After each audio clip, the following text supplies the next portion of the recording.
Hello दोस्तों, स्वागत है आपका अपने प्यारे से YouTube channel smart study classes में। जैसा कि हम और आप बहुत अच्छी तरीके से जानते हैं, बोर्ड एग्जाम नजदीक आ चुके हैं।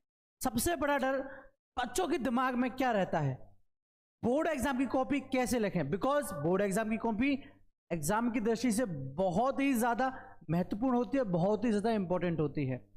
हर बच्चा, हर स्टूडेंट यही साबित करना चाहता है कि उसने अपनी तरफ से कॉपी लिखने में कोई भी कसर नहीं छोड़ी है, उसने अपना 100% दी, उसने फुल एफर्ट्स लगाए हैं अपनी तरफ से कि एक अच्छे से अच्छा हर क्वेश्चन का आंसर दे, हर टॉपिक को क्लियर करे, जिससे कि उसकी कॉपी और भी सुंदर और भी अच्छी और बहुत ही अट्रैक्टिव यानी कि आकर्षित लगे। ठीक है, तो आज वही चीज है।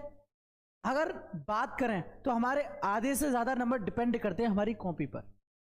अगर हम बात कॉपी की करें तो थोड़ा सा बात करते हैं कॉपी की। क्या होता है कि कॉपी के ही ऊपर हमारे आधे से ज़्यादा नंबर डिपेंड करते हैं।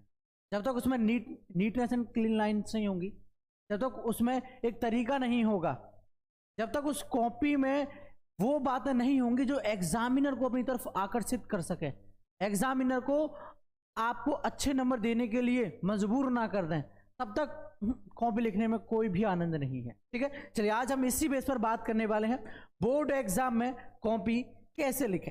ठीक है, तो सबसे बात आती है पहले भाई कॉपी लिखें। कॉपी कैसे लिखें, कॉपी लिखने के कौन से सही तरीके हैं। तो इतना याद रखना, आप जब भी बोर्ड किसी भी क्षेत्र हो, जैसे बोर्ड एग्जाम की कॉपी नहीं, आप कहीं भी आप किसी भी एग्जाम में दे रहे हो, वहां थ्योरी का मेकल है, तो वहां पर 4 से 5 पेज। सबसे पहला पॉइंट, इस पॉइंट को नोट करना, 4 से 5 पेज आपको एकदम बहुत ही बढ़िया बढ़िया सुंदर सुंदर और साफ साफ दें। ठीक है, पहली चीज इसमें ये। दूसरा पॉइंट, आप इन 4 से 5 पेजों में उन्हीं क्वेश्चंस के आंसर दें। दूसरा पॉइंट ये कि आप इनमें उन्हीं क्वेश्चंस के आंसर दें जिन्हों के आंसर आपको एकदम सही, और अगर आपकी भाषा में कहें तो सटीक, जिन्हें कहते बिल्कुल सही है, यही जवाब होना चाहिए, आप वो आंसर दें। Second point. ठीक है, थर्ड पॉइंट, आपको इसमें यह अच्छे से क्लियर होना चाहिए कि मैं इसमें कोई भी गलती नहीं करूं। गलती की कोई भी गुंजाइश मत रखना। ठीक है, गलती की कोई भी गुंजाइश मत रखना। ठीक है, 3 बातें हैं लेकिन इंपॉर्टेंट हैं। ये 3 बातें फॉलो करोगे, आराम से एग्जामिनर को अपनी तरफ अट्रैक्टिव कर दो। शुरुआत की जो 3 बातें ये हैं, 4 से 5 पेज बेहतरीन तरीके से लिखने हैं। सेकंड पॉइंट, हर एक क्वेश्चन का आंसर सटीक देना है शुरुआत के 4 से 5 पेजों में विशेष करके। ठीक है, एंड थर्ड पॉइंट, तीसरा पॉइंट, जैसा कि मैंने आपको बताया, साफ सफाई का विशेष करके ध्यान रखें और बिल्कुल जेन्युइन चीज लिखें, जिससे कि एग्जामिनर इन 3 चीजों से शुरुआत में आपसे अट्रैक्टिव हो जाए, आकर्षित हो जाए और आपकी कॉपी से एंड तक बना रहे। आपकी उसके दिमाग में ऐसी इमेज बन जाए, है ना, एक इमेज ऐसी क्रिएट हो जाए कि बच्चा बड़ा सही है ना। देखो एक चीज याद रखना, 100% कोई नहीं कर पाता है, 100% कोई नहीं कर पाता है। अगर कर पाता है 100% तो वो है बेटा मशीन। मशीनें जो होती है ना, वही 100% कर पाती हैं। आप क्या हो, आप इंसान हो, गलतियां हमसे ही होती हैं, होंगी भी, एग्जामिनर भी समझता है, क्योंकि भाई एग्जाम का प्रेशर है बच्चे पर। मात्र 3 घंटा है और पूरे साल की मेहनत है। 3 घंटे में पूरे साल की मेहनत दिखानी होती है कि पूरे साल आपने फिजिक्स में, केमिस्ट्री में, मैथ में, बायोलॉजी में, हिंदी में, कॉमर्स में, आर्ट्स के किस सब्जेक्ट में क्या पढ़ा, वो आपको मात्र 3 घंटे में सामने वाले को बताना होता है, सामने वाले को समझाना होता है, अपना एक अच्छा इमेज बनाना होता है। वो कौन होता है सामने वाला, वो होता है एग्जाम, है ना। तो वही चीज है। उसके बाद आती है भाई, focus more on neatness and clean lines. सबसे पहले focus more on neatness and cleanness, सबसे जरूरी चीजें यही है। ठीक है, जब तक आप किसी भी चीज के प्रति अपना फोकस क्लियर नहीं करोगे, जब तक आप किसी भी चीज के प्रति अपना फोकस क्लियर नहीं करोगे, तब तक आप शून्य हो, 0। आप कुछ भी नहीं जानते, आप गलत हो, यहीं पर आप फेल होने के चांसेस आपके बढ़ जाएंगे। देखो हम और आप बहुत अच्छी तरीके से जानते हैं, 1 नंबर की, आधे नंबर की कीमत सिर्फ उसको ही पता होती है जो इनसे फेल हो जाता है या इनकी वजह से रह जाता है। ठीक है, वो कहते हैं कि डूबते को तिनके का सहारा। अगर आपको एक अच्छा स्कोर करना है, एक अच्छी चीजें करनी है, तो इस वाले टॉपिक को थोड़ा ध्यान से सुन, इस वाले टॉपिक को थोड़ा ध्यान से सुनना। सबसे पहली चीज, आप जो भी लिख रहे हो, जो भी कर रहे हो, उसके प्रति सफाई का विशेष कर ध्यान रखें, सफाई का विशेष कर ध्यान रखें। आप जो भी लिख रहे हो सामने वाले को समझ में आना चाहिए, सामने वाले को समझ में आना चाहिए कि भाई सही लिखा है, सही डायरेक्शन, उसका सही लाइन्स होनी चाहिए, टेढ़ा मेढ़ा नहीं कि कहीं की हिंट कहीं का रोड़ा, भानुमति ने कुनबा जोड़ा, वो वाली कहावत बिल्कुल नहीं दोहरानी है, वरना वहीं आप मात खा जाओगे, वहीं आप पीछे रह जाओगे। तो इस चीज का विशेष करके ध्यान रखें। सेकंड पॉइंट, आप जिस भी टॉपिक को लिख रहे हो, ठीक है, अगर उसमें कुछ गलत हो जाता है, जैसे आपने सपोज करो कुछ भी यहां लिखा, ठीक है, इस तरीके से लिखा, अब यहां में ये शब्द गलत है, तो आपको क्या करना है, यहां पर मात्र एक छोटा सा कट देना, यूं इस तरीके से नहीं करना है, क्योंकि हमेशा हम और आप अच्छी तरह से जानते हैं, हमको किसी इंसान के अंदर की 100 अच्छाई नहीं दिखाई देती, एक बुराई दिखाई देती है। ऐसे ही एग्जामिनर को आपके सही आंसर नहीं दिखाई देगा, लेकिन ये गंदी चीज बहुत जल्दी दिखाई दे जाएगी। अगर इसका ध्यान नहीं कर रखोगे तो एग्जामिनर आपको नंबर काट देगा, एग्जामिनर आपके नंबर यहां पर काट देगा। इस चीज का विशेष करके ध्यान रखें, ठीक है। और थर्ड पॉइंट जो कि सबसे जरूरी है, हर एक पॉइंट में मैं 3 पॉइंट बता रहा हूं, और 3 पॉइंट्स का अपनी जगह बहुत ही ज्यादा क्या है, वैल्यू है, एक अपनी जगह महत्वपूर्ण स्थान है, ठीक है।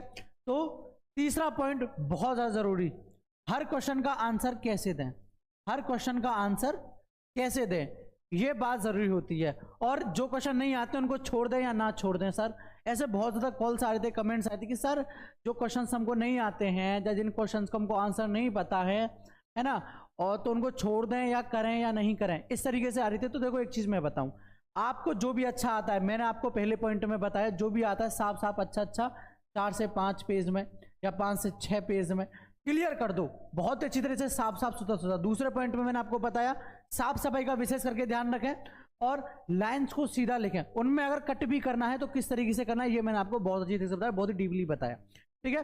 तीसरा जो इसमें पॉइंट है वो है आपका क्वेश्चन आंसर का, ठीक है। अगर आपने एग्जामिनर को इन्हीं चीजों से पहले तो आप अट्रैक्टिव कर लोगे, पहले पॉइंट से और दूसरे पॉइंट की 2 बातों से एग्जामिनर को अपनी तरफ आकर्षित कर लोगे, ठीक है। अगर आपको जिस क्वेश्चन का आंसर नहीं आता उसको आप सबसे लास्ट में करें, कब करें, सबसे लास्ट में करें। बट किसी भी क्वेश्चन को, किसी भी टॉपिक को छोड़ के ना आए, उससे संबंधित कुछ ना कुछ लिख कर आए, है ना, उससे संबंधित कुछ ना कुछ लिख कर आए। जरूरी नहीं है कि एग्जामिनर लास्ट तक ऐसे ही कॉपी, बहुत ही डीपली कॉपी देखेगा, वो ऐसे देखेगा भाई शुरुआत के 5 से 6 अच्छे पेज हैं, बहुत बढ़िया, अच्छे ने बहुत अच्छे सफाई का भी विशेष ध्यान दिया है, बहुत ही सटीक तरीके से क्वेश्चन का आंसर दे रहा है, तब अच्छा ठीक है, अच्छा पढ़ने में एग्जामिनर आपके एक माइंड में एग्जामिनर में अच्छा इमेज बन जाएगा।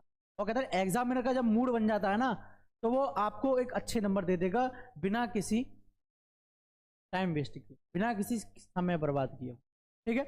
तो हर एक क्वेश्चन का आंसर देना जरूरी है, क्वेश्चन का आंसर देना जरूरी है हर एक का। अगर एक नहीं तो आधा मिलेगा, जिससे कि आपके एक अच्छा स्कोर करने में कोई बाधा नहीं बनेगी, ठीक है।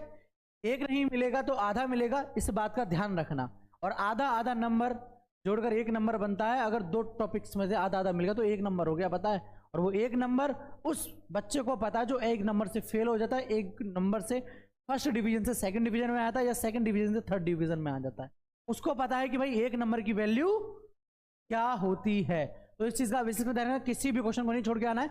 जो क्वेश्चन के आंसर आपको सही तरह से नहीं पता है उनको बाद में करें, लेकिन जो पहले आता है 5 से 6 पेज में, 7 से 8 पेज में, वो बहुत ही अच्छी तरीके से, बहुत ही साफ तरीके से, बहुत ही सुंदर से सफाई का विशेष ध्यान रखते हुए वो चीजें लिखते हैं। तीसरा पॉइंट क्या आता है बच्चों, ये आता है केमिस्ट्री वालों के लिए, फिजिक्स वालों के लिए और मैथ वालों के लिए। सर हम रफ कर रहे हैं, कैसे करें, रफ वर्क जो होता है उसको कैसे करें।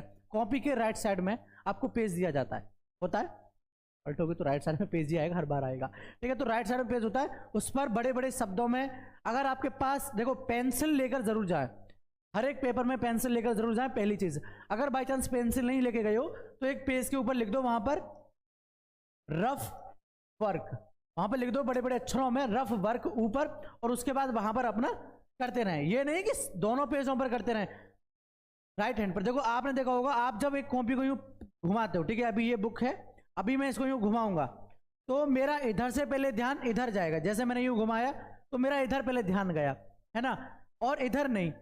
मैं आपके इस चीज को बाद में देखूं, पहले इस चीज को देखूं। आपने अगर यहाँ पर लिख रखा है राइट पेज पर, ये राइट साइड आया ना, मेरा राइट है, तो यहाँ आया मेरा रफ वर्क, है ना। देखो यहाँ पर आया मेरा रफ वर्क, मैंने लिख रखा है, तो एग्जाम का ध्यान पड़ेगा भाई रफ वर्क है, बच्चे ने अपना काम किया है, ठीक है। अगर बाई चांस जब है ये, अब पेंसिल ना लेके जाओ, बाकी पेंसिल से लिख सकते हो और फिर उसको बाद में रबर से साफ कर देना। इस तरीके से आपको विशेष करके ध्यान रखना है इस चीज का। तो वहां आप रफ वर्क कर सकते हो, बिल्कुल भी कोई दिक्कत नहीं आने वाली है। ओके, तो यही चीजें होती हैं थोड़ा बहुत गौर करने की, और बहुत ही अच्छी तरीके से याद रखें कि एग्जामिनर को आकर्षित करना है, और इन बातों को बिल्कुल भी ध्यान से ना लिखा, ठीक है। तो मिलते हैं एक ऐसे ही अगली वीडियो में, जो कि आपके लिए शायद एग्जाम में बहुत ही ज्यादा महत्वपूर्ण रहेगी। फिलहाल आज की वीडियो में इतना ही। जय हिंद, जय भारत।